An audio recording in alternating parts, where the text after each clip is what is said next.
Assalamualaikum warahmatullahi wabarakatuh. Jumpa lagi dengan saya, Duratul Mukhlisah, dari kelas B2 PAI dengan NIM 18106011082. Di sini saya akan membahas materi kelas 8, yaitu dengan judul akhlak tercela, fitnah, ghibah, dan namimah. Video ini saya buat guna memenuhi tugas mata kuliah pengembangan media pembelajaran semester 6 yang diampu oleh Bapak dosen Ahsanul Husna. Langsung saja yuk disimak videonya. A'udzu billahi minasy syaithanir rajim.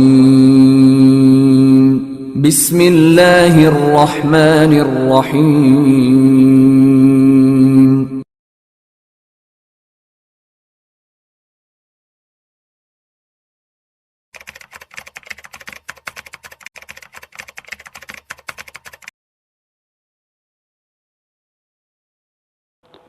Fitnah. Fitnah memiliki beberapa arti, yaitu ujian, baik berupa nikmat maupun kesulitan, baik itu berupa harta, anak-anak, dan juga bencana alam. Orang beriman pasti akan diuji dengan keburukan dan kebaikan selama ia masih hidup. Hal itu tidak lain untuk meningkatkan derajatnya di sisi Allah serta membuatnya menjadi pribadi yang tangguh dan penuh empati terhadap sesama manusia. Sebagaimana firman Allah SWT dalam surat Al-Anbiya ayat 35 yang artinya, setiap jiwa pasti akan mati dan kami uji kalian dengan keburukan dan kebaikan sebagai cobaan. Kepada kamilah kalian kembali.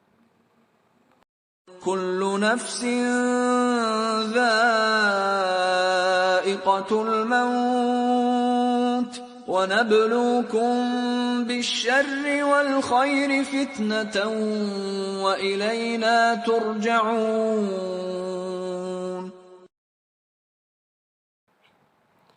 Fitnah juga memiliki arti yaitu tuduhan tanpa bukti, yang artinya penisbatan atau tuduhan suatu perbuatan kepada orang lain di mana sebenarnya orang yang dituduh tersebut tidak melakukan perbuatan yang dituduhkan. Seperti misal, si A yang mengambil uang, tapi si B yang disalahkan tanpa adanya bukti. Munculnya tuduhan tanpa bukti. 1. Penyakit hati. Dalam perspektif Islam, penyakit hati sering diidentikan dengan beberapa sifat buruk atau tingkah laku tercela, seperti dengki, iri hati, arogan, emosional, dan lain-lain. Penyakit ini biasa terjadi karena adanya keinginan tertentu, keinginan yang tidak tercapai, bahkan dirasa terancam karena kelebihan orang lain. 2. Ucapan yang salah atau yang menyimpang dari kejadian sebenarnya. 3. Kebodohan. Sebagaimana riwayat Bukhari dan Muslim, bahwa fitnah itu juga timbul karena kebodohan yang merajalela, ilmu telah tercabut, dan banyak kekacauan serta pembunuhan.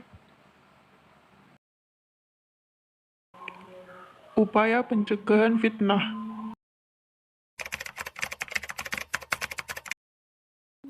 Jangan mudah mempercayai suatu berita sebelum meneliti terlebih dahulu kebenarannya.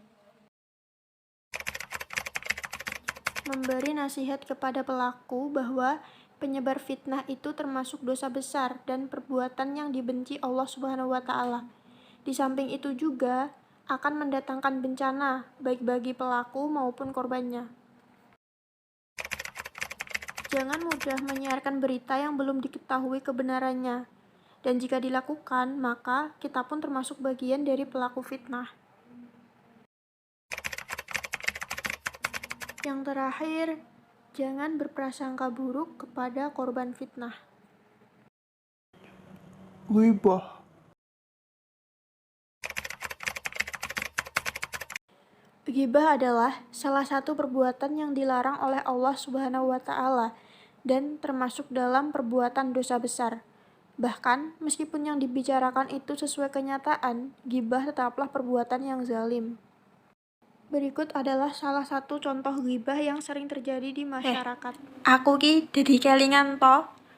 Aku ki pernah ngonangi Dian muntah-muntah pas wayah bengi. Tenan ora ya Bu Tejo? Tenan. Pas kuwi aku ki bali saka pengajian. Heeh to. Ning cedhak omahe Mbah Dar kae lho. Enggo-enggoan kan eneng petengan to. Nah, ana wong muntah-muntah saka ndur motor. Bareng tak cedhaki lah kok Dian. Bukane aruh-aruh roh aku malah nginggati coba.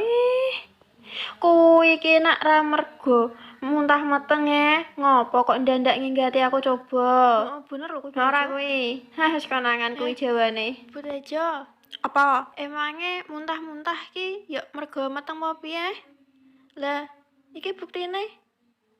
Yunah muntah-muntah to mau. Gekne ya ora meteng. Oh, Yusam kaya aku ki ra tau meteng wae. Ya jelas beda to ya. Wong muntah mergo meteng karo wong muntah masuk angin ki. Ora? Ya jelas beda banget iku. Ya lah cetha beda to Yusam piye to? Aku biyen yo tau meteng je. Aku biyen to Bu Tejo, meteng anakku ki rasane ki muntahku koyo kepiye yo? Koyo ra ning sini ngono to? Heeh lho. Lah ya kuwi mangkane aku dadi kelingan begitu ndelok Dian ki. Walah Bu Tejo kok lek koyo dokter. Lah nyatane tekan sprene awake Dian yo ora ono perubahan kok. Akeh cara lho yo ngendheleke meteng ki. Padake cah saiki pinter-pinter je. Lah yo mangkane kuwi. Tenane Bu. Ya tenan. يا أيها الذين آمنوا اجتنبوا كثيرا من الظن إن بعض الظن إثم ولا تجسسوا ولا يغتب بعضكم بعضا أيحب أحدكم أن يأكل لحم أخيه ميتا فكرهتموه واتقوا الله إن الله تواب رحيم.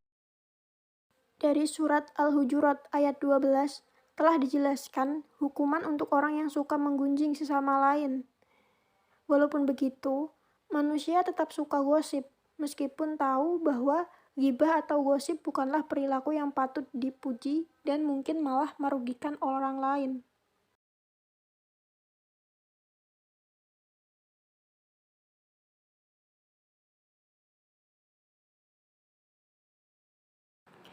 Pada zaman dahulu, manusia perlu untuk bekerja sama dengan satu sama lainnya dan beradaptasi secara sosial untuk bisa bertahan hidup dari ancaman cuaca yang tidak menentu ataupun musuh-musuhnya. Orang-orang yang lebih mampu untuk memprediksi dan mempengaruhi orang-orang akan lebih bisa bertahan hidup daripada yang tidak. Pada zaman sekarang, gosip dan memberitahukan rahasia satu sama lain adalah suatu indikasi bahwa Anda mempercayai orang tersebut. Gosip digunakan sebagai cara untuk membangun hubungan sosial dengan orang lain. Bahkan, orang yang tidak ikut bergosip atau suka gosip biasanya tidak dimasukkan ke dalam percakapan dan secara tidak langsung terisolasi secara sosial dari orang-orang sekelilingnya.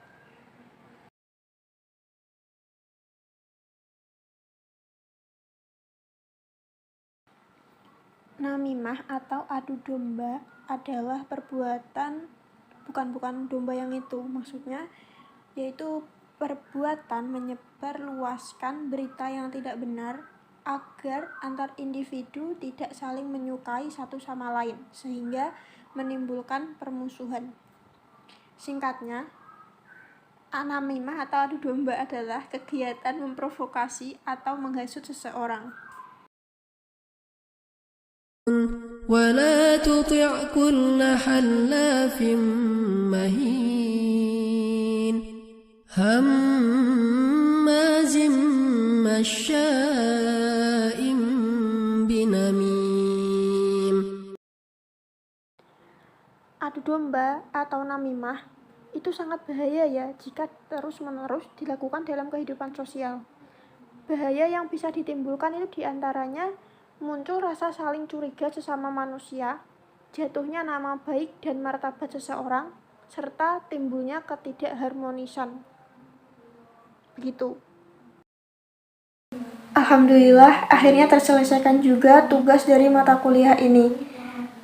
Saya ucapkan terima kasih kepada Bapak Ahsanul Husna yang telah membimbing kami dalam 1 semester ini. Dan tidak lupa saya ucapkan terima kasih kepada teman-teman, adik-adik, atau saudara-saudara yang telah menyempatkan waktunya untuk kepoin video saya ini. Terima kasih saya ucapkan. Sekian, wassalamualaikum warahmatullahi wabarakatuh.